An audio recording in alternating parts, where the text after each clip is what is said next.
Hola, ¿qué tal? ¿Cómo están? Bienvenidos a un nuevo webinar de estudio vocacional. Como cada jueves me encuentro con Manuel Matus, nuestro aquí maestro de ceremonias para estos webinars. ¿Cómo están, Manuel? Hola José, buenas tardes. Muy bien, muy bien. Ya estamos todos preparados para este webinar que finaliza y cierra el ciclo del webinar de PAES a tu ritmo. Así que esperamos que el material que hemos estado compartiendo con ustedes también sea de provecho. Super. Manuel, y este ciclo de webinar PAES, ¿qué más o menos viene a cubrir? ¿Cuál fue el objetivo de estas temáticas que trabajamos? Mira, hay dos principales webinars que tienen que ver con la prueba de competencias lectora y matemática M1 que son obligatorias. Es decir, esos webinars sí o sí tienen que revisarlo porque es parte del proceso obligatorio de postulación finalmente al acceso a la educación superior. Luego tenemos el webinar de matemática M2 para que y también tenemos el webinar de ciencias que viene a complementar obviamente aquellas personas que quieran sumarse a ese tipo de carrera del área científica. Y por eso cerramos ahora con el de historia para aquellos que están pensando en estudiar alguna carrera en el área de las humanidades, las ciencias sociales, pedagogía, etcétera. Así que de alguna forma viene a cerrar el ciclo para pensando en el proceso de postulación. Súper. Entonces, con eso introducimos a nuestro invitado, ¿no? Con Así esa es. Hoy, indicación. hoy tenemos un invitado también de lujo, como hemos tenido en todos nuestros webinars. Hoy, como corresponde la prueba de PAES de Historia y Ciencias Sociales, vamos a tener una persona que es del área, nuestro invitado Jaime Petit, quien es profesor de Historia y Ciencias Sociales de la Universidad de Valparaíso, también es licenciado en Educación y licenciado en Historia, también de la Universidad de Valparaíso, y tiene un magíster en Educación con mención en currículum de la Universidad Metropolitana de Ciencias de la Educación. Así que vas con harta propiedad, ¿cierto? Invitamos a nuestro invitado, ¿cierto? Para que nos acompañe en esta sesión de hoy. Ahí Hola está José, el hola profesor Manuel. Jaime presente ya. Hola Jaime, ¿cómo estás? Buenas tardes. Bien, muchas gracias por la oportunidad de estar en esta instancia y poder ser un aporte en este proceso de PAES 2025. Justamente, de hecho, estábamos conversando al inicio de este webinar, ¿cierto? Que de alguna forma esta prueba PAES de Historia y Ciencias Sociales viene a complementar el ciclo de webinars que hemos desarrollado, justamente pensando en aquellos procesos, ¿cierto? Que tienen que ver con la postulación a carreras que de alguna forma contribuyen, ¿cierto? A través de esta prueba de Historia y Ciencias Sociales y seguramente también, si es factible, pueda mencionar de alguna forma, profesor, cómo esta prueba puede de alguna forma orientar ese proceso de postulación, a qué áreas principalmente uno pudiera ver aplicada, ¿cierto?, esta prueba de historia y ciencias sociales, en alguna carrera fin, por ejemplo. Sí, yo creo que Manuel, bueno, esta prueba claramente está vinculada con todas aquellas personas que quieran acceder a carreras humanistas, de las ciencias sociales y también obviamente jurídicas. Ya, yo creo que es el campo. Así que en cierta forma, incluso también algunos que no quieran acceder a educación superior, sino que a una universidad, por ejemplo, no sé, me refiero a la PDI, que el otro día también supe que le exigía a veces tener PAES rendida, y algunos eligen rendir historia, porque se manejan más en historia, entonces eso le ayuda a subir puntaje. Ya, así que en cierta forma, igual, mientras la institución que ustedes van a postular le exija eso, yo creo que es bueno. Y si le gusta la historia, las ciencias sociales, mejor todavía, porque así puede aumentar su promedio y puede aumentar su oportunidad de ingresar a donde quieran acceder. Súper, un muy buen dato eso para quienes estén interesados, por ejemplo, en estudiar carreras de esa área, ¿cierto? Que mencionó el profesor Jaime. Y ahí aprovecho también de preguntarle, profesor, porque de repente uno piensa que la prueba de historia es memorizar fecha, aprenderse hito histórico, que tengo mala memoria, entonces si no me sé toda la fecha me va a ir mal. ¿Qué tan cierto es eso? ¿Qué mide efectivamente la PAES de Historia y Ciencias Sociales para que nos pueda ir comentando respecto a eso, profesor? Ya, mira, la PAES de Historia y Ciencias Sociales principalmente no va a medir tanto el conocimiento, sin duda que igual hay que tener conocimiento, pero lo esencial son habilidades. Y son habilidades propias de la asignatura, tales como la comprensión de proceso histórico, en donde uno va a tener que tener la capacidad de identificar ciertos elementos del proceso que son los más relevantes, en el sentido de los cambios, permanencia y conexión entre distintas épocas. ¿Ya? Eso es lectura histórica, porque finalmente hay que ver los procesos en el tiempo y siempre cuando nosotros vemos cualquier fenómeno en el tiempo, pueden ocurrir cambios, pueden ocurrir, digamos, permanencias, tendencias que se van repitiendo y conexiones de una o de una época a otra. Por ejemplo, las causas y las consecuencias, ¿ya? Eso es como lo relevante a considerar. Y eso es una habilidad, no es contenido, sino que es una habilidad histórica. Luego, el manejo de fuente histórica, yo creo que esa es materia prima de la disciplina, que finalmente donde encontramos la información para poder entender lo anterior, que son los procesos históricos, ¿ya? Y el historiador, obviamente acá simulando, no vamos a ser historiadores, pero sí simulando que lo somos, claramente tenemos que identificar análisis de mapas, tablas, gráficos, discursos y textos, es decir, donde pueda estar la información pura para poder interpretar un proceso histórico determinado, o en qué información se basó un texto, por ejemplo. Ya, eso es súper relevante, buscar siempre la fuente de información. A grandes rasgos existen dos grandes fuentes, la primaria, que es propia de la época, y la secundaria, que puede ser de algún historiador que ya haya hecho un análisis histórico, ya como para tenerlo claro. Luego, pensamiento crítico y causalidad. ¿Ya? Los pensamientos críticos nosotros también lo podemos encontrar en lenguaje. No es propio de la asignatura, sino que se comparte también con lenguaje. Pero la causalidad yo creo que también es más de nosotros, de la historia. ¿Por qué? Porque también hay otro elemento del tiempo. Causalidad finalmente es un hecho que va a generar otro acontecimiento. ¿Ya? Por ejemplo, yo siempre doy este mismo ejemplo con mis estudiantes. Mi nacimiento es una consecuencia de la unión de mis padres. ¿Ya? Súper claro. Ahí hay una consecuencia y eso es como parte de la habilidad que ustedes tienen que desarrollar a la hora de hacer una lectura histórica y también pensamiento crítico.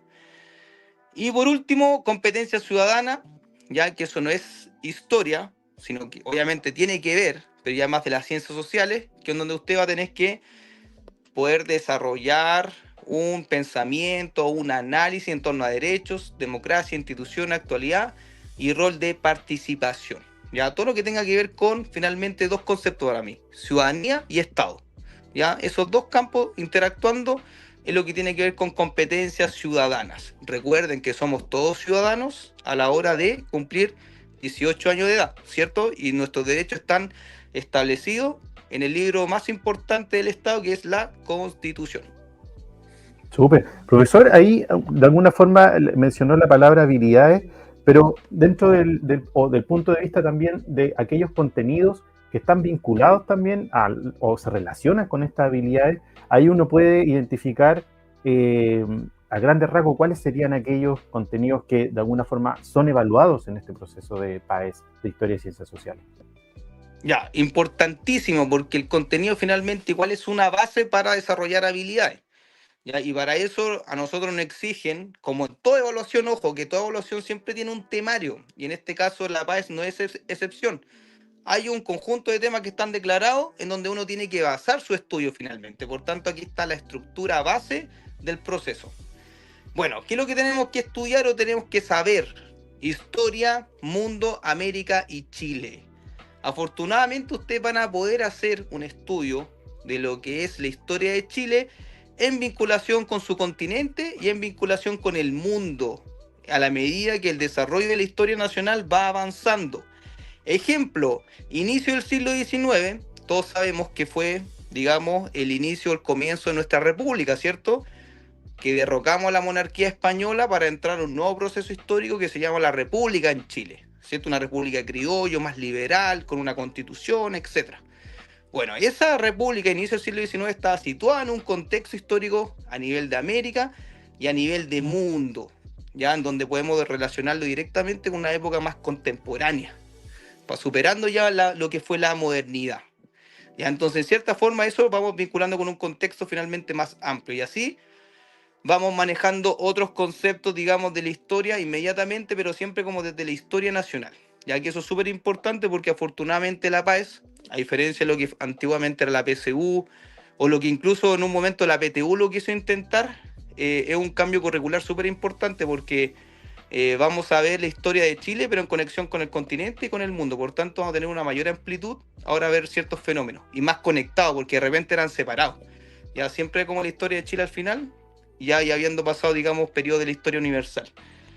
Bueno, En resumen y súper rápido, siglo XIX, idea republicana, surgimiento de Estado-Nación, proceso de independencia, transformaciones sociales. Todo lo que tenga que ver con la historia de Chile, siglo XIX. Primera mitad del siglo XX, ya cuando se formaron los movimientos obreros, cuando hubo los primeros, uno de los cambios constitucionales importantes, como el 25. Estamos hablando de cambios políticos y económicos, totalitarismo, populismo, estado de bienestar.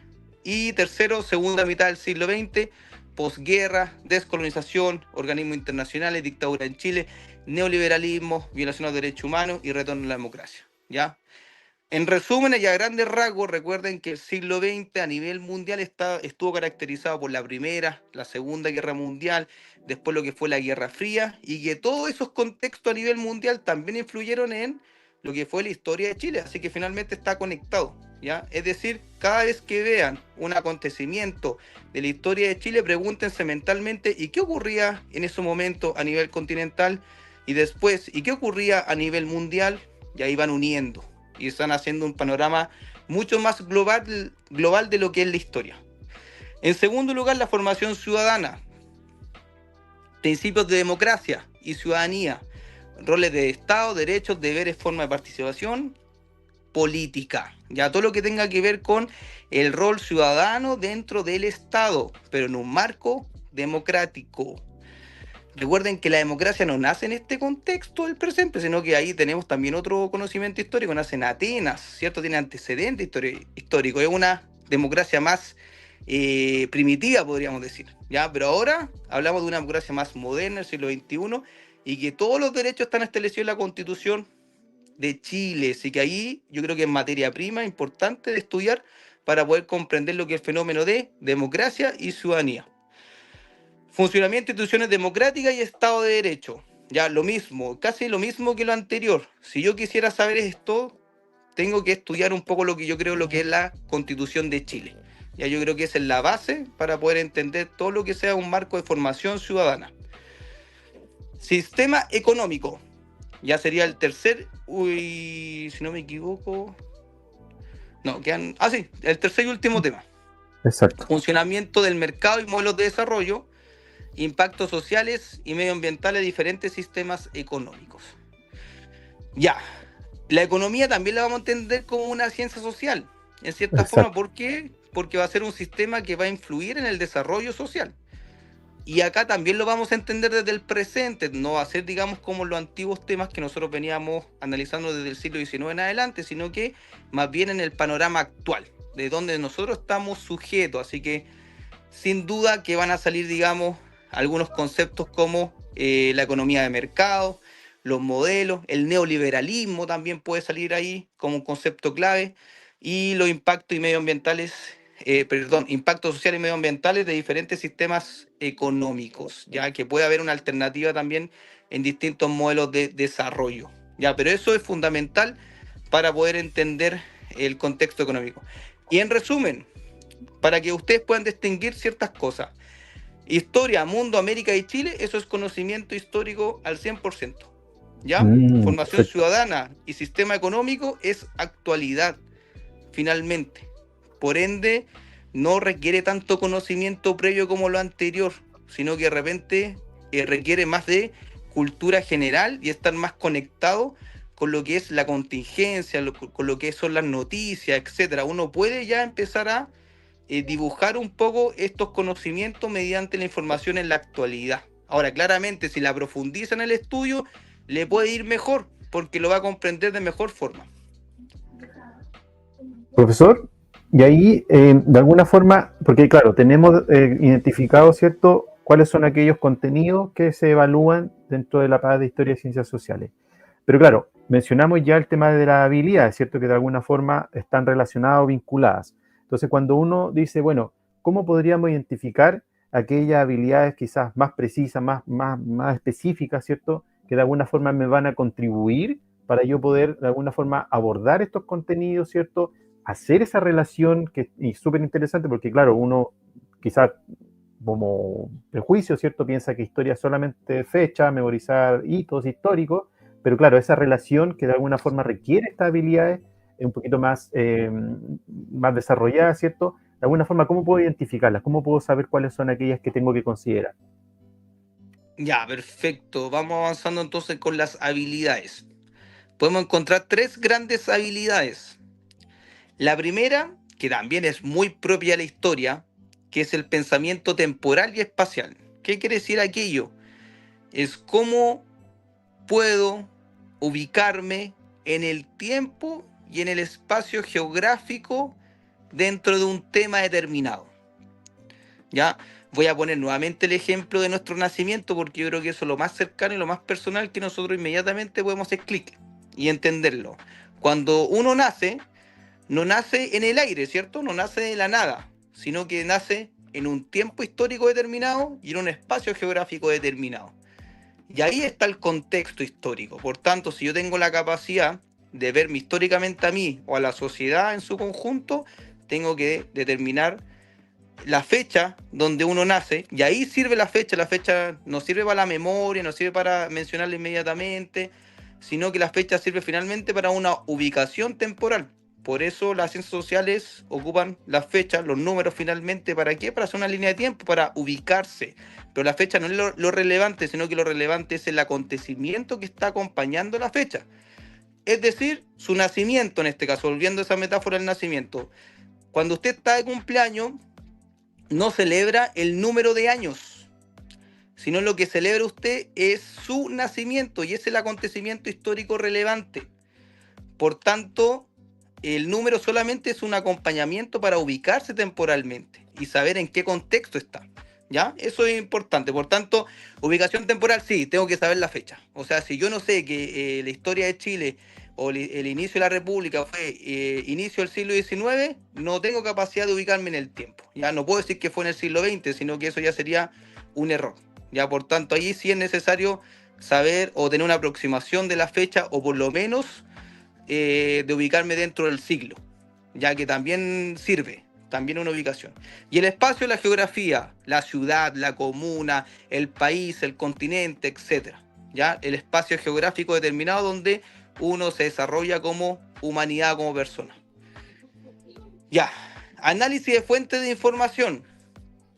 Súper relevante porque finalmente nosotros podemos considerar muchos elementos como una fuente de información. Textos, imágenes, gráficos, entre otros. Ya pueden ser escritos, como les mencioné, imágenes, incluso videos, etcétera. Pueden ser fuentes primarias como desde la época, o pueden también ser fuentes secundarias como ya interpretaciones sobre un tema. Por ejemplo, un libro de historia, eso es una fuente secundaria porque ya hay una interpretación sobre un tema desarrollado. ¿Ya? Pero si, por ejemplo, yo pongo la Declaración de Independencia de 1818, claramente es una fuente primaria porque es de la época. No hay una interpretación de aquello, sino que es lo textual de lo que se escribió en ese determinado periodo histórico, ¿ya? Y también de la época, por tanto tiene un valor adicional, un valor histórico relevante. Los archivos, etcétera, ya en ese sentido son sociedades indígenas, las piedras o elementos de instrumentos para comer, para cazar, etcétera. O sea, todos esos vestigios también pueden ser considerados como una fuente primaria. Como acá estamos analizando la historia de Chile del siglo XIX en adelante, por lo general todo va a ser escrito, imagen y gráfico, ya, así que en ese sentido van a encontrarse con otros tipos de fuentes. Comparar interpretaciones sobre procesos o eventos históricos, una habilidad importante que ustedes tienen que empezar a desarrollar, que van a tener que hacer comparaciones sobre un periodo y otro periodo, ya para poder ver similitudes y diferencias, siempre ubicándose en el contexto, obviamente. Ya recuerden que todos los contextos históricos son distintos, ninguno es igual al otro, ya porque son épocas distintas y sociedades distintas. Profesor, Evaluar la... ¿Ah? Una consulta respecto a eso, en el caso, porque tuvimos un webinar de competencia lectora y una de las cosas que de alguna forma salió en esa oportunidad tiene relación con el conocimiento previo que yo tengo respecto a un tema, como mi postura hacia una temática. En ese sentido, por ejemplo, para este tema de habilidad es importante, si bien puedo tener mi opinión al respecto de un hecho histórico, de un contexto histórico, ¿qué tan pertinente es considerar esa postura al momento de enfrentarse a una evaluación de este tipo? Es importante tenerla en consideración, no tanto, hay que evaluar justamente todo lo que está, los antecedentes que se están entregando en la prueba, etcétera. Pucha, es súper compleja tu pregunta, pero a la vez es buena porque finalmente todos los que somos humanistas vamos a tener siempre posiciones súper marcadas sobre los temas históricos. Y en esta oportunidad yo les digo y les aconsejo que sean livianos a la hora de responder las preguntas, porque finalmente recuerden que la selección múltiple es lo que predomina y la selección múltiple está hecha para que uno se equivoque. Esa es la gracia de la selección múltiple, poner más alternativas falsas que verdaderas, solamente una es la verdadera. Entonces, en cierta forma, yo les digo que traten de vincular la respuesta siempre con la pregunta, ¿ya? Y van a aparecer temas que a lo mejor a ustedes les van a apasionar, y eso pasa, es una historia inevitable que eso no se provoque, ya que no estimule un cierto tema. Pero aquí hay que ser menos intenso y más liviano a la hora de ver los temas y vinculando las preguntas con las respuestas. Ya, súper importante, porque finalmente, como toda evaluación, queremos un buen resultado, ¿ya? Y no es lo mismo analizar la historia que responder una evaluación. Son dos cosas distintas, ya, en cierta forma. Entonces, yo le aconsejo que deje de un lado un poco su densidad de contenido y también ideológica de repente, opinión, que es súper bueno para comprender la historia, para debatir, para desarrollar habilidades, y en la prueba sea una persona un poquito más fría. ¿Para qué? Para buscar un buen resultado finalmente, porque la gracia de esta prueba es que nos va a permitir acceder a la educación superior. Nunca lo olviden, ese es el mecanismo finalmente, ¿ya? Pero no es que usted de aquí vaya a salir historiador o historiadora, ¿ya? Sino que lo importante es el resultado. Yo por lo menos me lo tomé así cuando desarrollé la PSU, que a todo esto no tuve el tiempo de decirlo, pero como un testimonio chiquitito. Yo cuando di la PSU, ya estamos hablando del 2012, de 2013 por ahí, 2012, cuando di la PSU, que era la antigua prueba, antes de la PTU, me acuerdo que fui súper aleonado, como se dice, fui súper estimulado, yo mismo me di mucho ánimo a la hora de despertarme, a la hora de tomar desayuno, a la hora de tomar la micro para ir a la prueba. Y en ese sentido fue súper motivado. ¿Por qué? Porque estaba seguro en mi proceso previo, que fue un proceso de estudio, ¿ya? A los que estudiamos o los que se dedicaron tiempo de esfuerzo en preparar la prueba, siéntanse seguros que ese proceso les va a ayudar mucho a la hora de rendir la prueba. Pero sin embargo, uno después lo aprende como profesor, como estudiante también muchas veces, que no es lo mismo el proceso de estudio que la instancia de la prueba. Son dos cosas muy distintas, son dos partidos muy distintos. Ya no porque uno haya estudiado mucho va a ser sinónimo de que va a tener un buen resultado. No, eso le va a ayudar, pero cuando uno da la prueba tiene que ser ganador, tiene que ser estar con confianza, tiene que ser seguro, tiene que ser estratégico, tiene que ser frío también, porque finalmente es una final donde usted se la tiene que jugar en cierta forma, no se puede poner nervioso porque eso le va a cohibir, lo va a poner, digamos, más inseguro. Entonces, en cierta forma, tiene que tener una personalidad distinta a la hora de rendir la prueba y tiene que tener confianza. No sobreconfianza, no ser confiado, sino que finalmente seguro, atento, estratégico. ¿Ya? Entonces ahí vayan jugando con esa, porque ahí entra mucho la psicología, porque han ocurrido muchos casos, Manuel, y tú lo sabes que eres profe, yo creo, que mucha gente estudia mucho y al momento de la prueba queda en blanco, porque se pone muy nerviosa. Y eso tiene que manejarlo, para eso hay que hacer ensayo, hasta que deje esos nervios de lado y finalmente ese día, boom, se iluminen y vayan con toda la prueba, ¿no? Ya, así que eso. Sí, profesor, ahí súper buena la acotación respecto a lo que tiene que ver justamente con el proceso de aplicación de la prueba PAES, y que de alguna forma es un proceso que hay que saber llevarlo, sea un poquito la consigna, y dentro de eso también aprovechar de preguntarle respecto a esta postura que uno puede tener, ¿cierto?, desde el punto de vista histórico, ¿cierto?, respecto a temas, porque seguramente uno puede pensar desde el punto de vista de cuando ve las habilidades, ¿cierto?, como el pensamiento crítico, quizás uno puede confundir que tiene que ser muy crítico respecto a algo desde una postura muy personal. Eso es un poco lo que quería enganchar con la pregunta, porque finalmente no, de todas formas, puede ocurrir eso, ¿no? Mira, Manuel, a mí me pasó que cuando di la PSU, era el contexto de Guerra Fría, y siempre hay una pregunta que relacionaban a Cuba con una dictadura. Y yo, siendo más crítico, a Cuba la consideraba como una democracia, pero bajo ciertos fundamentos y todo, y eso puede ser debatible, etcétera. ¿Ya? En mi época, estamos hablando cuando estábamos ya casi entre la transición de adolescente a adulto joven. Pero la PSU, en el curricularmente, consideraba a Cuba como una dictadura, y yo lo sabía. O sea, si yo ponía a Cuba como una democracia, iba a tener una respuesta mala. Entonces, claramente uno tiene que morderse la lengua, como se dice, o taparse los ojos, y finalmente ser estratégico. Yo creo que esa es la cosa. Y acá la evaluación, recuerden que es una evaluación para acceder a la educación superior, ¿ya? Y ahí nunca hay que olvidarlo, en cierta forma. Aquí no, ustedes no van a salir profesionales, no van a salir, digamos, historiadores, historiadoras, sino que vamos a acceder a la educación superior. Y de repente hay que someterse a ciertas cosas. ¿Para qué? Para que nos vaya bien, ya, pero manteniendo después la crítica, obviamente, y seguir con los fundamentos y todo, pero finalmente yo le aconsejo eso, que sea súper estratégico y consciente a la hora de responder las preguntas, porque de repente van a crearse divergencias y diferencias. Eso es normal en humanidad y en ciencias sociales, es muy natural.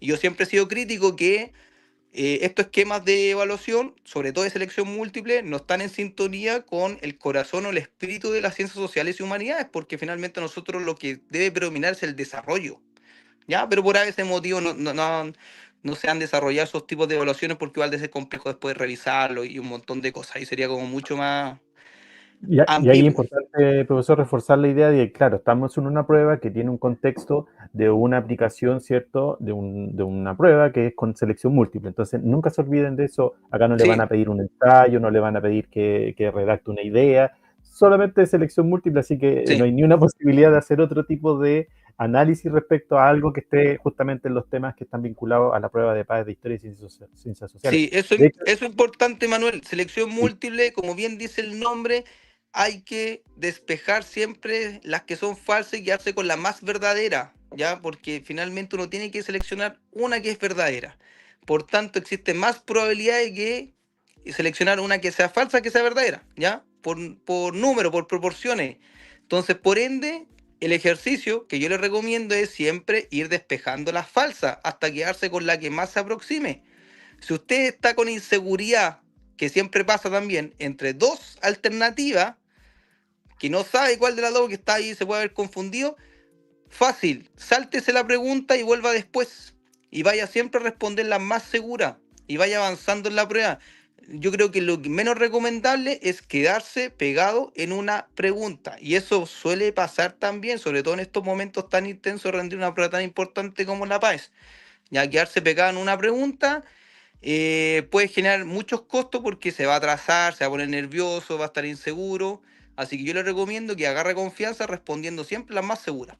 Y después, profesor, cuando tenga tiempo, vuelva atrás y va a responder la pregunta ya como usted la tiene conveniente. en ese Disculpa, sentido, Manuel. sí, no, en ese sentido, siguiendo con la línea del tema de las preguntas propiamente tal, si le parece, podemos pasar a un ejemplo concreto, porque eso también nos va a permitir poder identificar justamente todos estos tips que de alguna forma ya nos está anunciando respecto al abordaje de este tipo de preguntas, ¿cierto? Que nos podemos encontrar en la prueba de PAES de Historia y Ciencias Sociales. Entonces, de alguna forma, lo que estábamos conversando recién respecto a las habilidades, conocimientos, ¿cierto? De alguna forma cómo eso contribuye a identificar los tipos de preguntas con lo que nos vamos a encontrar en la prueba de PAES de historia y de qué manera abordarlo, ¿cierto? Y una palabra que me quedó muy presente de lo que dijo es ser estratégico, ¿ya? De qué manera esa palabra, ¿cierto? Cobra vida, ¿cierto? Cobra relevancia para poder abordar este tipo de preguntas. Y bueno, y ahí tenemos un ejemplo en el caso de la comprensión del proceso histórico. Sí, ya, vamos. Vamos con ese tema. Comprensión del proceso histórico. Evalúa tu capacidad de ubicar y comprender procesos claves. ¿Ya? Volvemos a la ubicación temporal y espacial, algo similar a lo que estamos viendo en la habilidad anterior. Bueno, a cada ejemplo, revolución industrial, guerra mundial, independencia, dictadura y transiciones. ¿En qué siglo estamos? Estamos en el siglo XX. Ya inmediatamente yo me mentalizo o relaciono estos procesos con el siglo XX. Revolución industrial un poquito más atrás, ¿ya? Pero desde la guerra mundial en adelante ya podemos decir siglo XX, por ahí. Y también un contexto de historia del mundo, ¿cierto? No de Chile ni continental, Entonces ya voy relacionando los temas con su ubicación temporal y espacial. Siempre eso tiene que ser automático. ¿Para qué? Para tener lectura histórica y así no nos vamos enredando con los otros temas. Ya, estrategia. Ahora hay que relacionar el proceso con sus cambios y permanencia. ¿Ya? ¿Qué es lo que cambia o lo que se transforma dentro del proceso? ¿Y qué es lo que va cambiando? Las rupturas. Por ejemplo, historia de Chile, súper polémico y conflictivo, que yo creo que lo han escuchado un montón de veces. Una contingencia importante, el golpe de Estado en 1973, 11 de septiembre. Un muy buen ejemplo. ¿Por qué? Porque hace una ruptura. Deja atrás lo que fue el proceso de la unidad popular, en donde era el presidente Salvador Allende, y comienza un nuevo proceso, que va a ser el proceso de la dictadura. ¿Cierto? Ahí hay un antes y un después súper clave. Súper clave. Y ahí uno puede entender que, claro, se termina un ciclo y comienza otro. Por tanto, no hay permanencia, sino que hay un cambio y mediante un acontecimiento importante. ¿Ya? Eso es súper relevante. Y lo mismo puede también relacionar con su nacimiento, volviéndonos a ese ejemplo. Cuando usted nace, le cambió seguramente la vida a sus padres porque lo transformó a ser papá y mamá. ¿Ya? Es relevante. ¿Ya? Así que y eso ya cambió. Ya no va a haber lo antiguo que era el proceso que se estaba dando anteriormente.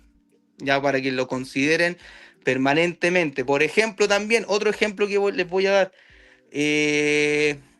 Cuando llegan los españoles a América, 1900, no, perdón, 1592, si no me equivoco, ahí si ustedes me corrigen en la fecha. Finales del siglo XV, Exacto. ¿cierto? Sí, así es. Llegan los españoles a América, una coyuntura súper importante. ¿Por qué? Porque a nivel mundial dejamos atrás la Edad Media y le damos inicio a la modernidad. ¿Cierto? Ahí genera un antes y un después también. Se amplía el mapa mundial también. Se descubre, entre comillas, un nuevo continente que ya tenía mucha vida con grandes imperios indígenas. Pero finalmente hay una contingencia, una coyuntura que vamos a ver una gran transformación. Y América se transforma radicalmente porque por primera vez en su historia va a tener europeos conviviendo con indígenas y también entre el afroamericano y otras culturas también a nuestro continente. Hay una transformación importante a través de esa coyuntura. ¿Ya? Y eso tenemos que identificarlo, los cambios. ¿Ya? Vamos a un ejemplo. Durante la Revolución Industrial, uno de los principales cambios sociales fue el aumento del trabajo el aumento del trabajo. Vamos, esto ya es una selección múltiple para que lo hagamos Exacto. juntos. ¿Ya? Tipo prueba PAES, justamente. Exacto. ¿Ya? ¿Qué es lo que haría yo? ¿Ya? Ojalá les sirva. ¿Qué es lo que haría yo? De repente, yo lo que hacía era leer la respuesta antes que la pregunta, como para cachar para dónde iba la cosa. Y lo conectaba antes, ¿ya? Pero vamos a hacerlo como nos indica la prueba. Durante la Revolución Industrial, uno de los principales cambios sociales fue. ¿De qué época estamos hablando? Revolución Industrial, estamos hablando casi finales del siglo XVIII, siglo XIX, por ahí. Ya estamos por ahí. Inglaterra también lo contextualizamos, ¿cierto? Historia de Europa, etcétera. Ya. El aumento del trabajo artesanal. Ahí vamos al tiro. ¿Podría ser? No, descartémoslo al tiro, ¿cierto? Porque lo que menos tiene la industrialización es trabajo artesanal. Todo lo contrario. Un trabajo mecánico, ciencia, tecnología, es otro sistema de producción. ¿Ya? Entonces eso también es contenido. O sea, si yo no manejo lo que fue el concepto de industrialización, claramente no lo voy a manejar. Así que ahí es necesario saber un poco sobre lo que es la industrialización o por lo menos la actividad industrial, ya que también nos sirve. La B, la migración del campo a la ciudad. Ya, sí, puede ser, pero no estoy seguro todavía porque me quedan dos alternativas más, así que no nos vamos a casar todavía con la B. Exacto, esa es la estrategia.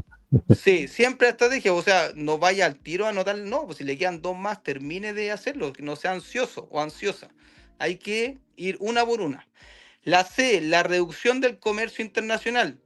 No, pues todo lo contrario, aumentó el comercio internacional, ¿cierto? La relación entre extracción de materias primas en las colonias y lo que es el fenómeno de la industrialización. Ahí también debiese saber que toda industrialización requiere materia prima. ¿Y dónde la saco? Del exterior. Por tanto, aumenta el comercio exterior, ¿cierto? Con el resto de los países, entre los países europeos industriales y el resto de la periferia. Y la última, la D, el fortalecimiento de la nobleza rural. Todo lo contrario, ya, porque ya no estamos hablando de un contexto casi monárquico donde existía el concepto de nobleza, ¿cierto? Estamos pasando a una era de la burguesía industrial, están apareciendo los estados de derecho, ya eso por un lado, va a despejar la nobleza, y el mundo rural se reduce, ¿cierto? Porque aumenta, digamos, el fortalecimiento de las ciudades, porque la industria nace en las ciudades. Por ende, la alternativa B era la correcta, ¿cierto? Porque la migración del campo a la ciudad, por descarte, finalmente. Ahí, Es decir, los aspectos a considerar. sí, Contexto, ¿cómo dice ahí? claro.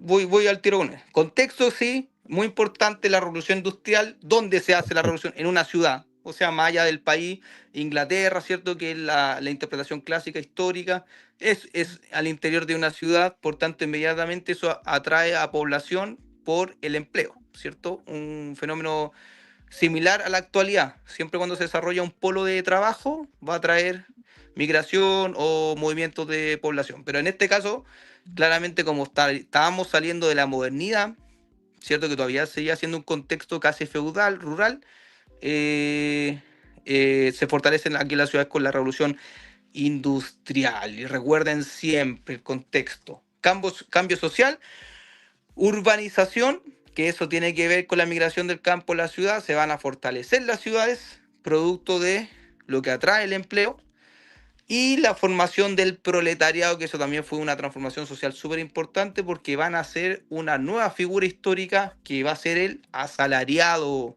aquel obrero que va a trabajar por un salario y se va a acabar lo que fue el antiguo sistema feudal, que era un sistema, digamos, de apoyo mutuo o pacto entre un vasallo y un señor feudal, o las relaciones, digamos, comerciales que se establecían en la modernidad, ¿cierto? Que no había, digamos, un contrato o un salario determinado, es decir, que no nos pagaban por el trabajo, lo que se conoce como actualmente mediante un contrato. Aquí van a ser esa relación, el asalariado, ¿ya? Aquí van a ser, digamos, este nuevo sujeto histórico del trabajo.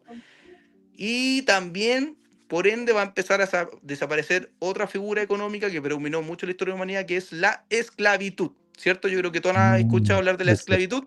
La esclavitud también comienza a desaparecer producto de este nuevo sujeto histórico que va a comenzar a surgir. Y la burguesía también, yo creo que ahí se fortalece, lo que también faltó. Ahí solo para complementar, profesor Jaime, una de las cosas que también es importante mencionar, como desde el punto de vista de la ciencia, que es mi área, es que justamente en el proceso de la revolución industrial también, que lo uso también en mis clases, es que también hubo surgimiento del empirismo, ¿cierto? Que tiene que ver con el método científico. Por ejemplo, se desarrollaron las ciencias justamente dejando atrás años, ¿cierto?, de oscurantismo y de un poco de esoterismo y mezclado con religión. Entonces, finalmente, el proceso de revolución industrial va muy de la mano también con el desarrollo de la ciencia y tecnología, ¿ya? Que eso también es importante tenerlo en consideración. Eso es lo que quería también mencionar, Manuel, que bueno que lo dijiste, porque tiene que ver con la definición de industrialización. Es el desarrollo de ciencia y tecnología. Esa es la base del sistema de productividad. Si no existe la ciencia y no existe la tecnología, no va a haber industrialización. Es como un elemento básico, ¿ya? Y si ustedes se quieren ir más de fondo, ¿y dónde surge aquello? En las universidades. Ahí están los científicos. Por ende, siempre cuando hay un proceso de industrialización, hay universidades que van acompañando aquello. O sea, eso ya está como planificado, pero sí, yo creo que es un elemento clave para entender el contexto de la revolución industrial, que hay una ciencia y una tecnología a disposición para ver una producción mecánica y ya no artesanal, como era la que se estaba desarrollando anteriormente. Exacto. Profesor, pasemos a la siguiente, que tiene relación justamente con ya análisis de fuentes históricas, y aquí seguramente cobra relevancia esta, de alguna forma, visualización, ¿cierto?, de mapas, de ubicaciones geográficas. De hecho, la pregunta está muy orientada hacia eso, pero claro, aquí, por ejemplo, no está el elemento gráfico, ¿cierto?, sino que hay un elemento que considera un contexto geográfico, ¿cierto? Si bien no está el mapa explícitamente en la pregunta, que la vamos a ver a continuación, pero efectivamente nos da el contexto geográfico donde ocurre lo que está planteado, ¿cierto?, en este ejemplo. Aquí otra habilidad de alguna forma que está involucradas, ¿cierto?, en esta pregunta. Sí. Mira, vamos desglosando esto para ver si nos queda Súper. todo claro. Análisis de fuente histórica. Te presentan mapas, tabla, gráfico, discurso. Se mide tu capacidad de interpretar información y conectarla con el contexto. Ya, como bien dijo el Manuel, no aparece, digamos, lo que es la fuente textual, pero si bien es una relación permanente entre el contexto y la información. ¿Ya? Esa es la gracia de la fuente histórica. Estrategia. Identifica el tipo de fuente. Ya, eso es clave. O sea, si me ponen un mapa, tengo que saber que un mapa y no un texto. Y viceversa. Ya hay que saber, digamos, identificar qué tipo de fuente histórica tengo frente para yo hacerle la lectura correspondiente. Y esto también es importante lo que dice acá. No inventes, responde con lo que la fuente evidencia. Ya, súper importante aquello. No es una inferencia, sino que usted tiene que analizar fuente. Tiene que desglosar la fuente. Es decir, no hay nada que crear nada nuevo, sino que basarse en la fuente de información. ¿Ya? Muy irrelevante. Entonces no es un momento de creatividad, sino que es un momento de análisis de lo que ya está. Ya, para no salirse de ese margen. Y vamos al ejemplo. Un mapa muestra las colonias europeas en África hacia 1914. Ya, inicio del siglo XX. Imaginemos todo que hay un mapa de las colonias europeas en África y usted tiene que empezar a... ¿Qué proceso refleja mejor este fenómeno? Ya, y eso es súper relevante porque finalmente nos van a poner un mapa con las colonias en África, ¿cierto?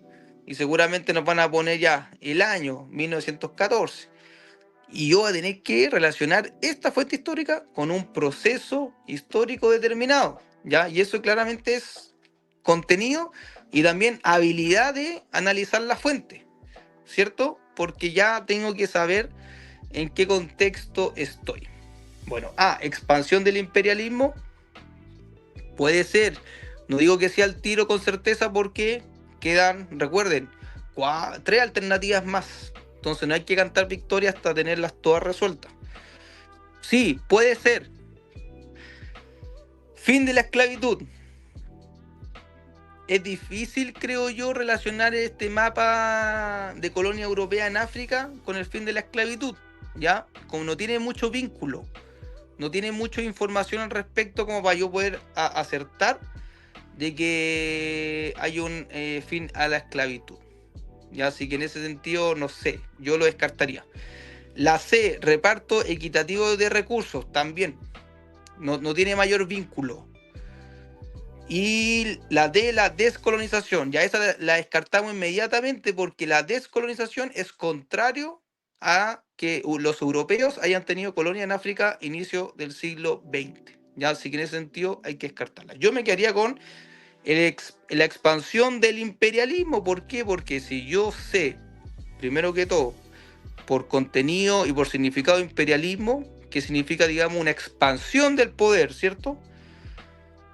Inmediatamente puedo relacionar que existieron colonias europeas en África, inicio del siglo XX, y eso claramente es un proceso de expansionismo del imperialismo de las principales potencias de Europa que finalmente conllevaron a lo que fue la Primera Guerra Mundial. Yo me la jugaría por esa, ya, porque el resto son ambiguas, no tienen mucha conexión con la fuente histórica y también la letra A hace referencia a un periodo histórico determinado. No sé, a lo mejor puede estar incorrecto, así que no sé qué alternativa le dieron a usted, pero vamos a ver. La alternativa correcta justamente es la alternativa A, que es expansión del imperialismo, y hay algunas consideraciones que aparecen justamente en la presentación, profesor, que tiene que ver con la África como continente, ¿cierto?, repartido entre las diferentes potencias europeas, ¿cierto?, que de alguna forma generan este imperialismo europeo en esa zona geográfica. Así que de alguna forma está precisamente vinculada a lo que mencionaba.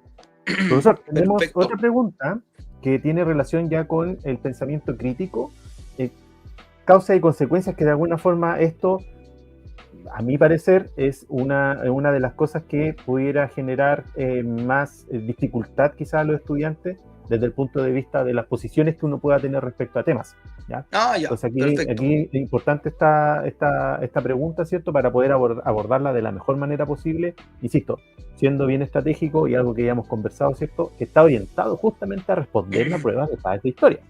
Claro. Igual, Manuel, acá, por ejemplo, la definición de pensamiento crítico en torno a causa y consecuencia te deja como una claridad distinta igual. Entonces yo creo que ya como que no es tanto del pensamiento crítico de poder crear un pensamiento propio o confrontacionar un otro pensamiento, sino que finalmente va a lo que es el acontecimiento causal y la consecuencia que deja aquello. No sé Perfecto. si se entiende lo que quiero decir. Sí, sí, justamente. ¿Sí? Importante Ya, eso a como... consideración quienes nos están mirando. Mira, ahí tenemos justamente unos comentarios de los que nos están viendo en vivo. Así que, y para las personas que nos van a ver a futuro, ¿cierto? También importante lo que acaba de mencionar el profesor. Súper importante. Pensamiento crítico tiene que ver justamente con las causas y consecuencias para esos hechos históricos que están mencionados, por Sí, ejemplo, en esta pregunta. sí, por lo que veo en torno a eso. Ya, bueno. Importante. Entonces, teniendo en claro que el pensamiento crítico son causa y consecuencia, vamos a identificar el fenómeno, piensa qué es lo que causó, qué es lo que trajo como consecuencia, relaciona con procesos más amplios. Ya. O sea, finalmente, haciéndola súper corta, como se dice popularmente, y bien preciso, el causa y consecuencia es un antes y un después. ¿Ya? Esa va a ser la relación. Es decir, lo que ocurrió va a generar otro fenómeno, o va a generar, digamos, otro episodio, o va a generar otro escenario, ¿ya? Todo tiene su consecuencia, ¿cierto? Todo acto tiene su consecuencia, ¿ya? Siempre véanlo así. Por tanto, si lo replicamos en procesos históricos complejos o de humanidad a nivel mundial, continental o nacional, va dentro de la misma lógica, ¿ya? Entonces, vamos al ejemplo. ¿Cuál fue una de las consecuencias principales de la Segunda Guerra Mundial? Antes de responder a aquello, comprendan la pregunta. Lo que está preguntando acá es ¿qué es lo que vino después, consecuencia, después, posterior de la Segunda Guerra Mundial? ¿Qué es lo que trajo la Segunda Guerra Mundial? ¿Qué es lo que provocó la Segunda Guerra Mundial? Ya no estamos hablando estrechamente del proceso de la Segunda Guerra Mundial, sino que O estamos las hablando de causas. lo claro, consecuencia de lo posterior, de lo después. Ya, en desaparición de la ONU. Ya, esa yo creo que hay que descartarla inmediatamente. ¿Ya? ¿Por qué? Porque la ONU fue una creación posterior a la Segunda Guerra Mundial, considerando una de las principales consecuencias que fue las pérdidas humanas, ¿cierto? Todos sabemos que la Segunda Guerra Mundial fue un proceso que trajo la mayor cantidad de muertes que nunca antes había visto en las historias de las guerras de la humanidad. ¿Ya? Fueron millones más, no acuerdo el número exacto, cuántos millones, de hecho lo estaba viendo el otro día en clase, pero eran casi como 3 Chile, me atrevería a decir. ¿Ya? Casi como 3, superando casi los 40 millones de personas. Y recuerden siempre las bombas de Hiroshima y Nagasaki, que ahí aumentó significativamente el número de muertes, que fue final de la Segunda Guerra Mundial. Por tanto, la ONU fue una respuesta a aquello. ¿Por qué? Por la Declaración Universal de los Derechos Humanos. ¿Ya? Y que finalmente el derecho fundamental de la ONU, el primero, es el derecho a la vida, en respuesta a las consecuencias que trajo la Segunda Guerra Mundial. Así que esa yo la descartaría. No desaparece la ONU, sino No, que se crea la ONU en torno a exacto. la Es lo Segunda Guerra contrario, Mundial. en el fondo, a lo que está planteado ahí. Sí. Así que ahí hay Perfecto. la descartamos. Ya. B. División del mundo en dos bloques. Ya, sí, esa podría ser. ¿Por qué? Porque la consecuencia que trajo la Segunda Guerra Mundial finalmente fue el triunfo de los países capitalistas y de la Unión Soviética, que representaba el bloque socialista, ¿cierto? Y el gran derrotado fue el bloque nazi-fascista. Por tanto, el mundo antes estaba dividido en 3 grandes sectores y hoy, a raíz de la derrota nazi-fascista, de la Segunda Guerra Mundial, el mundo queda dividido en dos grandes bloques. La Unión Soviética versus Estados Unidos. Occidente versus Oriente. Capitalismo versus comunismo. Ya si lo quieren ver de esa forma. Y que finalmente va a ser el contexto de Guerra Fría. Ya, eso yo me quedaría por mientras, sin cantar victoria. Recuerden que hay que leer Recuerden las que nos otras. quedan todavía dos alternativas que hay que ir descartando. Esa es la estrategia que está planteando el profesor Jaime. Sí. ¿Podemos volver a la anterior? Fin del imperialismo europeo en África.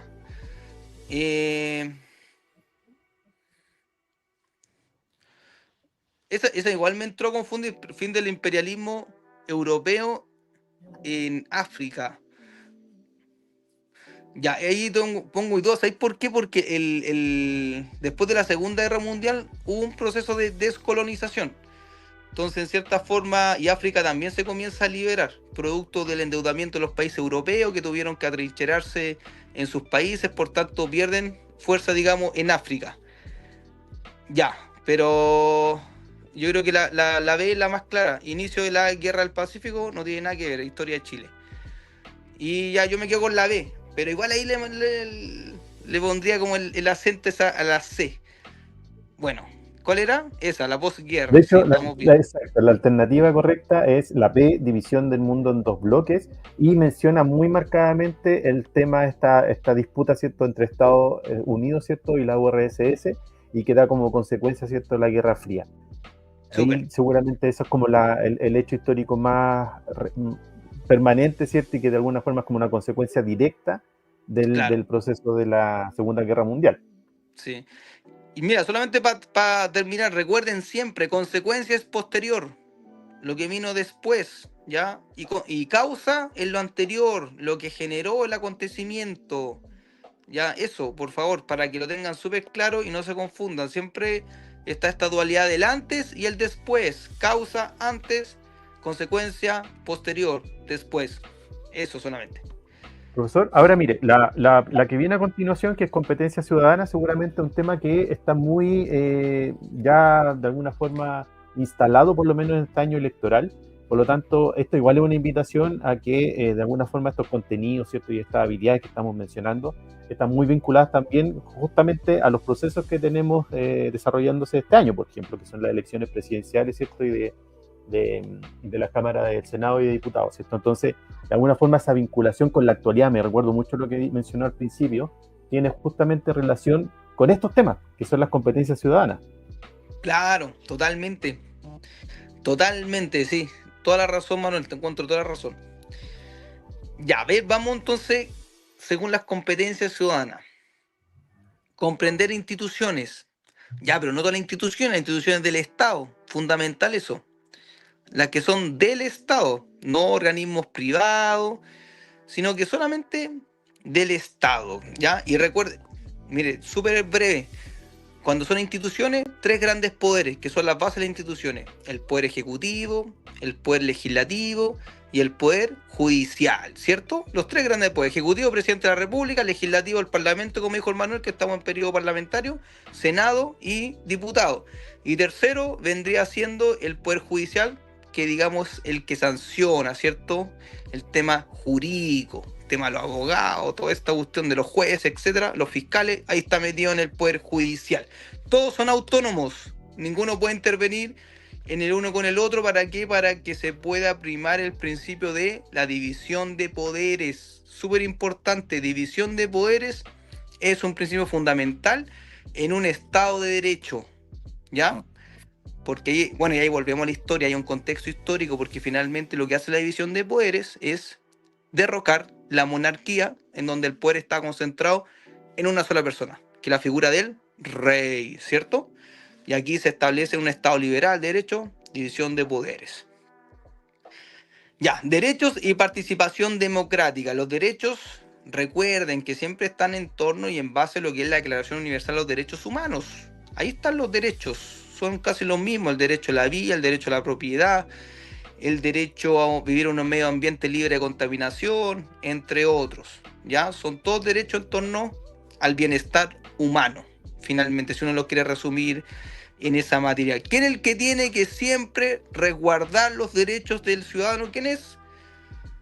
el Estado, eso también recuérdenlo siempre, ya no somos las personas o los ciudadanos los que encargados de resguardar los derechos o protegerlos, no, es el Estado con sus instituciones, ya por tanto, si a mí me vulneran un derecho, ¿quién es el principal actor en remediar esa situación? El Estado, ¿ya? Eso es súper importante. El Estado puede vulnerar y también puede proteger derechos, ¿ya? Así que, pero siempre los derechos están en torno al Estado. Y participación democrática.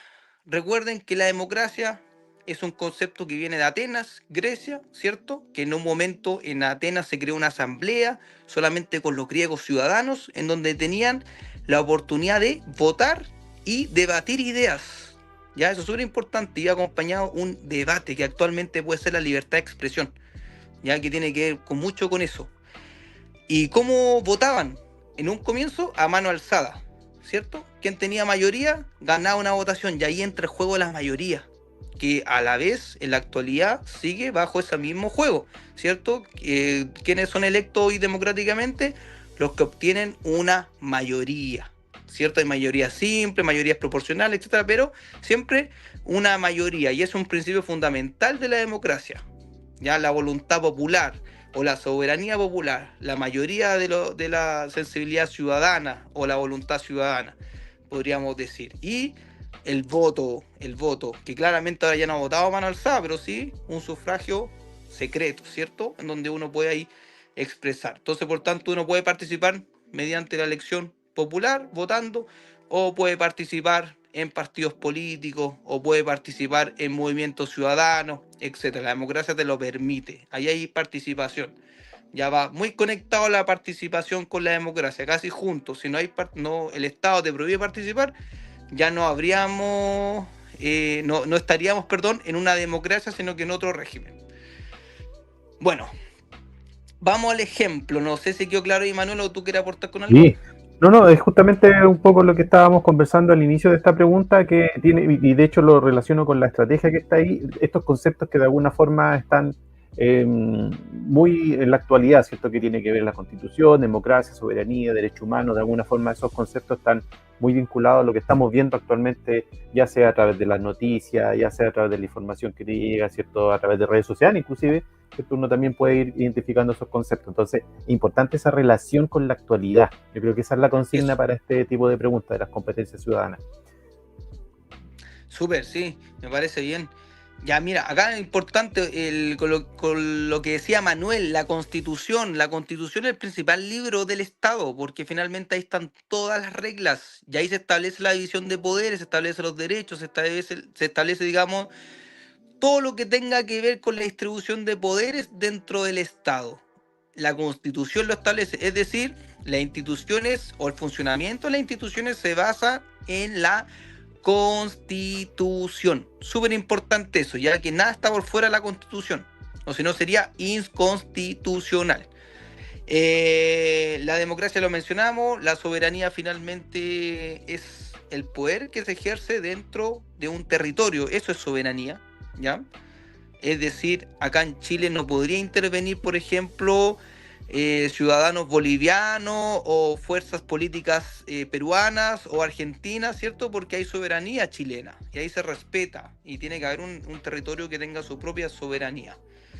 Y derechos ciudadanos que también están establecidos en la Constitución, que principalmente son derecho a votar, derecho a ser candidato o candidata también, de presentar una propuesta, etcétera, ya el derecho a la libertad de expresión, entre otras cosas, ya que tiene que ver con la participación. Y aquí nos dicen, ojo con distractores que mezclan conceptos, y también se podría crear eso, que de repente van mezclando conceptos y se pueden contradecir uno con otro y finalmente vamos a generar una afirmación falsa, ¿ya? Entonces eso Claro. hay que tener mucho cuidado, mucho cuidado.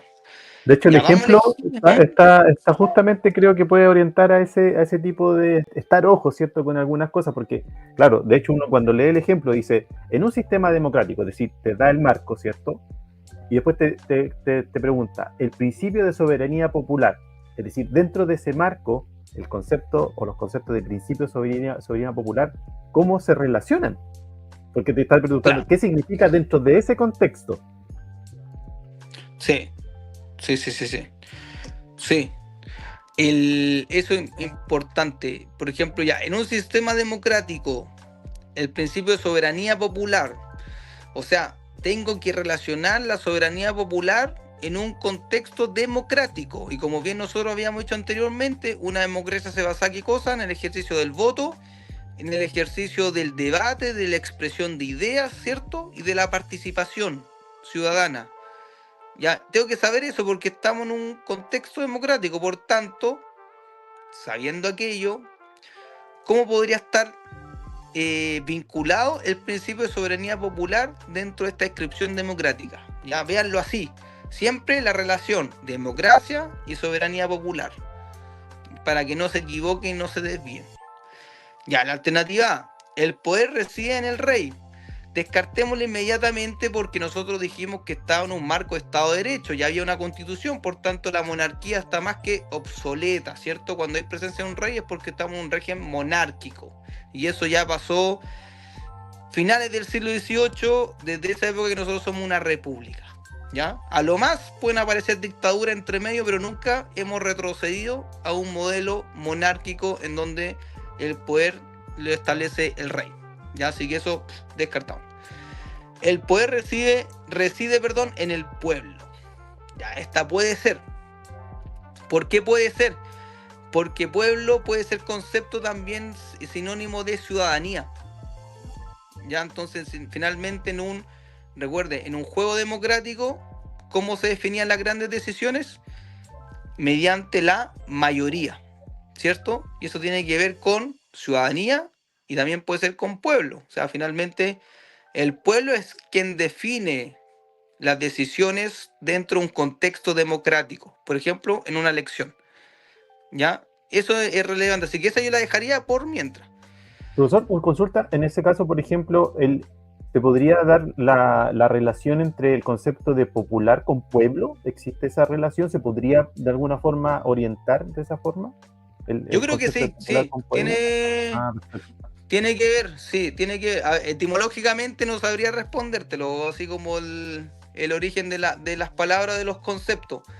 Pero sí, claramente, o sea, para mí popular es mayoría, es lo mayoritario, ¿cierto? Es lo más Perfecto. popular, lo que más se repite, ¿cierto? Y el pueblo, finalmente, es un concepto que conlleva lo mismo. El pueblo es la cantidad de población, la mayoría, ya algo que va en sintonía. Súper. Ya es como lo que más se puede asemejarse. Yo creo que por ahí también el Manuel nos dio una buena clave porque podemos hacer la similitud entre estos conceptos que me hacen la alternativa con soberanía popular. Rey no tiene nada que ver con soberanía popular, por lo contrario, una sola persona decidiendo por todo. En cambio, pueblo es algo, un cuerpo más colectivo, mayoritario, entonces eso puede tener más que ver con la soberanía popular. Ya, la C, el poder está en la economía. Eso sería una plutocracia, yo creo, como dirían los griegos, sería un gobierno de los ricos, ¿cierto? De la fuerza económica, finalmente. Así que descartado porque también tiene que ver con un élite, ¿cierto? Con un grupo reducido y totalmente contradictorio con lo popular. Y por último, el poder está en las Fuerzas Armadas.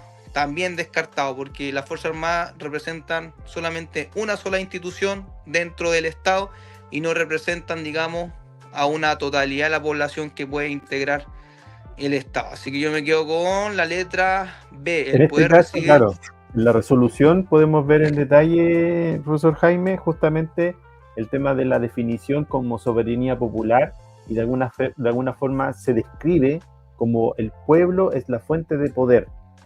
¿Ya? De alguna forma hace esa relación entre soberanía popular con la definición de pueblo es la fuente de poder. Por lo tanto, la respuesta correcta para este caso, ¿cierto? Sería la B, que el poder reside en el pueblo. Buena, sí, buena, sí. Y ahí usted lo puede interpretar o dar ejemplo en las elecciones, pues elecciones populares. Ahí es cuando el pueblo, o cuando el poder, perdón, reside en el pueblo. Ahí usted tiene el poder de elegir, ¿cierto? De transferirle su poder a una autoridad que va a ser electa democráticamente. Por ejemplo, el presidente de la República, diputados, senadores, concejales, alcaldes, entre otros cargos de elección popular. Exacto. Profesor, hemos visto estrategias principalmente de algunas preguntas que hemos, ¿cierto?, discutido en ejemplos, pero en general uno pudiera visualizar alguna estrategia general que nos pudiera servir para abordar este tipo de preguntas o cualquier tipo de pregunta de esta prueba PAES de Historia y Ciencias Sociales. Entonces, de alguna forma, nos gustaría conocer cuáles son los principales, como las principales, de alguna forma, estrategias que usted considera relevante a considerar para este tipo de preguntas de la prueba de PAES de Historia. Sí, es que la estrategia número uno, como les dije anteriormente, es leer la pregunta, creo yo, que como sale en la primera línea, y luego la fuente. Sí, yo creo que eso es importante, es súper importante saber interpretar la pregunta, porque si yo no tengo idea lo que está preguntando, es muy probable que la respuesta sea mala. Ya, la pregunta es fundamental, hay que saber comprender la pregunta.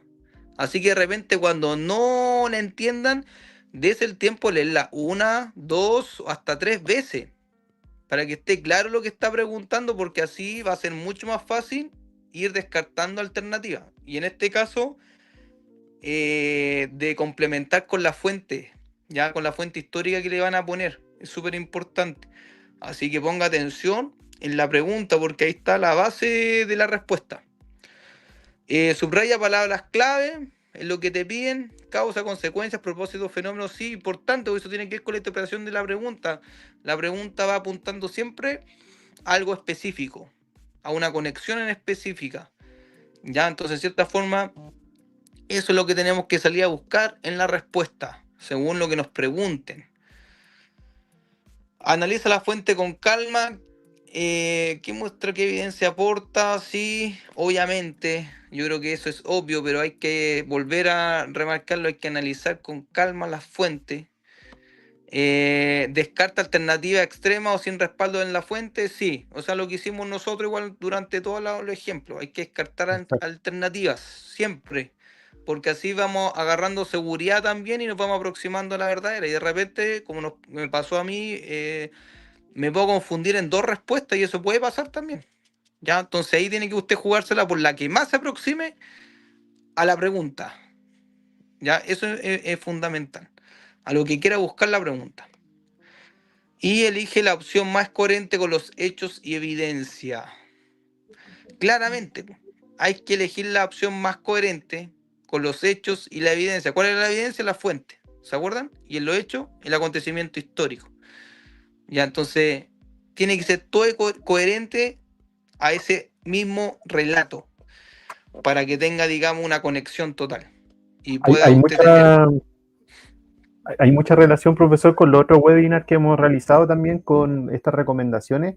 Esta estrategia, si bien cada prueba tiene su propia forma de abordaje, pero hay un denominador común, que es básicamente la lectura y la comprensión lectora. ¿Ya? Es algo que, porque justamente coincide con que esta prueba, que es la de PAES, de Historia y Ciencias Sociales, además de la competencia lectora, nos presentan muchos textos también. Lo más probable es que hay párrafos que hay que leer, que hay que comprender para poder darle ese sentido histórico, ¿cierto? Esa temporalidad, reconocer la fuente, etcétera. Por lo tanto, acá yo creo que es importante que ustedes, ¿cierto? Los que nos están mirando, aprovechamos a saludarlos, ¿cierto? Es que recuerden el tema de la lectura, sobre todo para estas pruebas que tienen que ver con competencia lectora y la de historia y ciencias sociales. Así que yo creo que eso es algo que hemos identificado, profesor, en este ciclo de webinar que hemos tenido, y algo que también nos han preguntado harto las personas que se han contactado con nosotros, tiene que ver con la otra parte, que tiene justamente que ver con la preparación, con la planificación respecto Ya. a esta prueba. De alguna forma tenemos aquí una sugerencia, ¿cierto?, de cómo puedes organizar tu semana para poder prepararte en este caso para la prueba de historia y ciencias sociales. Quizás algo que quiera destacar, profesor, respecto a esta planificación. Oye, yo más que destacar esta planificación, resaltar la idea que tú dijiste, que era la lectura, el leer. Yo creo que esa es la herramienta base, fundamental y básica para poder tener éxito en este proceso y en todos los que se les vengan por delante para procesos evaluativos. Ya la lectura es la herramienta más importante, porque entre más lea, más vocabulario va a tener, más relaciones conceptuales va a tener, más capacidades va a desarrollar. Así que eso es lo fundamental. Lea contenido de repente solamente como va a tener más lectura acumulada en la mente. y después el resto se le hace más fácil y la mente siempre va a estar entrenándose, entonces va a ser más mecánico todo. Así que lea. Eso es fundamental. Eso yo resaltaría, Manuel, súper importante leer. Y con la planificación, mejor todavía, pues si usted es capaz de distribuir sus días a la semana a ciertas actividades, va a también ir ejercitando su mente para desarrollar habilidades y también conectarlo con los contenidos.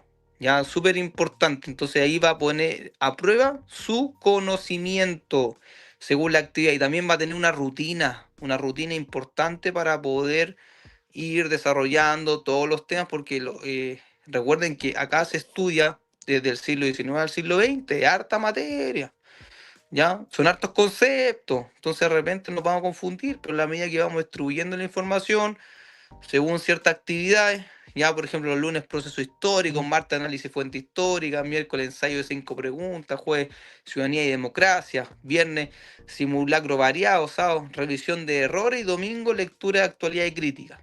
Con eso ya puede tener una segregación de temas para no ir acumulando todo en un mismo día o ir mezclando temas en un mismo día y eso le va a dar un orden. Así que también, y seguramente Manuel, como todo proceso de PAES, deben estar preparando otras 2 pruebas más. Así es, justamente. Entonces, eso Bueno, de hecho, la obligatoria, que son competencia lectora y mate 1, matemática M1, va de la mano justamente con cualquier preparación, ¿cierto? Con otra prueba, ya sea de ciencias, de historia, etcétera. Obviamente todo va a depender qué es lo que le exigen para la carrera que usted quiere ingresar. Así que eso claro. también es importante, tener más o menos definido, ¿cierto? Y para eso, obviamente, estudio vocacional, estamos, ¿cierto?, preparados para apoyarlo. Profesor, Sí, quiero aprovechar de consultarle los últimos consejos finales ya para ir cerrando este webinar de hoy. Le agradecemos obviamente la participación, sus tips, sus consejos, así que básicamente para ir cerrando, ¿cierto?, ¿cuáles consejos finales le daría a nuestros espectadores? ya. Por favor, traten de no memorizar las fechas. Súper importante. No sean memoriones. Recuerden que la fecha solamente va acompañada de un acontecimiento para poder ubicarnos en el tiempo. ¿Es importante? Sí, pero no es la base de los procesos, ¿ya? Sino que nos va a permitir identificarnos en un tiempo histórico determinado. ¿Ya? Lo importante es el entendimiento del proceso, de todo, la globalidad, lo genérico, y para eso tiene que percatarse las continuidades y las permanencias, ¿ya? ¿Cierto? Las tendencias que se repiten y lo rupturista, lo que cambia. Practiquen siempre con fuentes. Ya es súper relevante porque la historia se basa en fuentes históricas. Practiquen, pueden ser imágenes, pueden ser mapas, pueden ser guías, textos, entre otras cosas. Relacionen